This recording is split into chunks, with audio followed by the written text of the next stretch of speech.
Bonjour tout le monde et bienvenue dans cette nouvelle vidéo de Biz Step by Step. Alors aujourd'hui nous parlons du cycle de distribution. Pour ceux qui ne me connaissent pas encore, je suis la Montant Auréole, une passionnée de business et cofondatrice d'une entreprise de TIC à succès en Afrique. Bienvenue à tous. Alors on parle du cycle de distribution, pourquoi? Parce que la plupart des gens ils se disent que le produit va se vendre tout seul en fait. C'est-à-dire ils produisent un produit, ils se disent que bon voilà, quand je vais exposer ça dans une boutique, c'est la fin, on va vendre. Ça ne s'arrête pas forcément là. Donc vous devez prévoir en fait par quel canal votre cible, si votre cible c'est les revendeurs, les grossistes ou le consommateur final, comment est-ce que ces gens-là ils vont avoir l'information pour venir vers vous? Vous devez prévoir ça. Comment est-ce qu'ils vont acheter chez vous? Vous devez prévoir ça. Et tout ça, c'est des frais à prévoir dans votre prix de vente. Parce que vous ne pouvez pas supporter tous ces frais-là, sinon vous risquez d'entrer en perte. Alors, votre cycle de distribution, ça va dépendre de vous. Ça va dépendre aussi du produit que vous vendez. Je vais vous donner l'exemple, par exemple, d'une dame qui a trouvé une niche. Sa niche, c'est simple. Elle n'est pas dans la production, mais elle est plutôt dans l'achat et vente. Donc, elle est plutôt dans l'achat et vente en l'état. Donc, elle ne transforme pas de produit, mais elle vend le produit qu'elle va acheter en fait. Donc, elle est grossiste. Elle a constaté tout simplement que dans son quartier, il y avait plein de détaillants, c'est-à-dire des revendeuses, des revendeurs, plein des produits, mais qui étaient obligés de faire des kilomètres pour aller au marché et acheter tout ça avant de venir vendre. Donc, elle s'est dit, bon, si elle se positionnait comme grossiste, elle allait desservir tous ces gens. Donc, c'est une niche. Donc, son circuit de distribution à elle, c'est du grossiste au détaillant. C'est tout. Et c'est les détaillants maintenant qui s'occupent de vendre au consommateur final. Donc, en fait, normalement, elle vend seulement aux revendeurs. C'est tout. Vous voyez? Donc, elle a juste besoin de sa boutique qui est déjà dans le quartier et d'informer les gens par WhatsApp pour dire oui, voilà, tes produits est là, etc. C'est tout.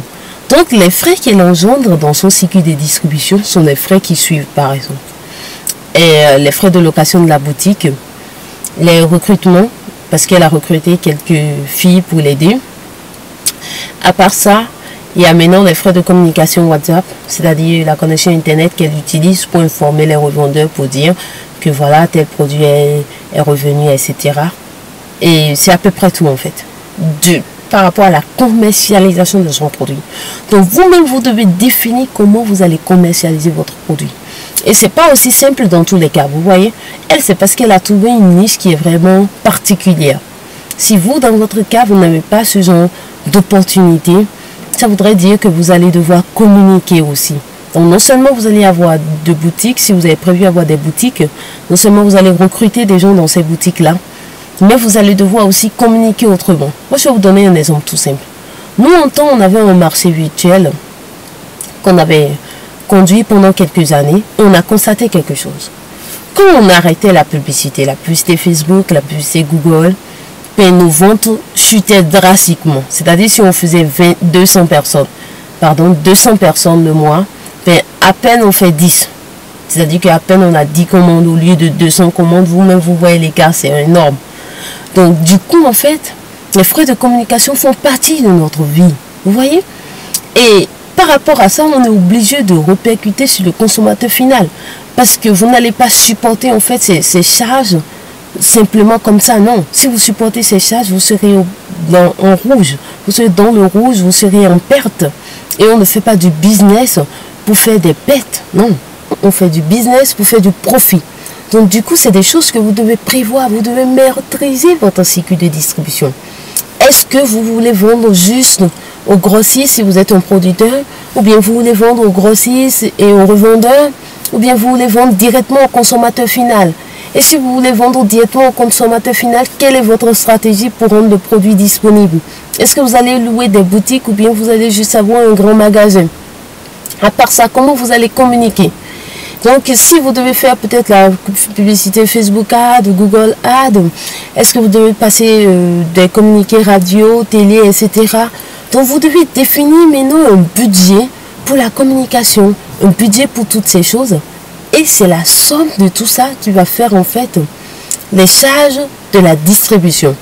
Et ces charges de distribution doivent s'ajouter au coût de production, si vous êtes un producteur, ou au coût d'achat, si vous êtes juste un grossiste qui va juste acheter vos ventes en l'état. En fait, c'est tous ces frais maintenant qui vont constituer les charges qui sont liées en fait à votre production et commercialisation. Vous voyez, donc c'est à peu près le coût de revient. Vous voyez, le coût de revient du produit. Donc c'est ce coût de revient là qui va vous permettre de définir votre prix de vente. Si par exemple, unitairement, quand vous avez fait toutes les charges de distribution, les charges de production, si vous ne savez pas comment faire, il y a une vidéo qui parle, la vidéo précédente, qui parle du cycle de production. Donc je vous conseille d'aller suivre. Je vais vous mettre le lien dans la description, vous pouvez aller suivre, ça va vous donner une idée en fait. Donc ça parle non seulement de la production, mais ça vous parle aussi du coût d'achat aussi, pour ceux qui ne sont pas dans la production, donc allez suivre. Donc c'est tout ça qui va vous permettre en fait de définir votre prix de vente. Donc supposons par exemple que le coût de revient unitaire de votre, si on prend toujours le cas de la vente de chaussures, donc une chaussure vous revient unitairement peut-être au finish à 1500 francs. Quand on ajoute les frais de communication, tout ça, ça vous revient à 1500 francs au finish. Donc ça voudrait dire que vous savez désormais que votre seuil de rentabilité, c'est à partir de là. Donc, si vous restez en dessous, vous allez faire des pertes. Ça, c'est sûr. Donc, vous devez aller au-delà de ces 1500.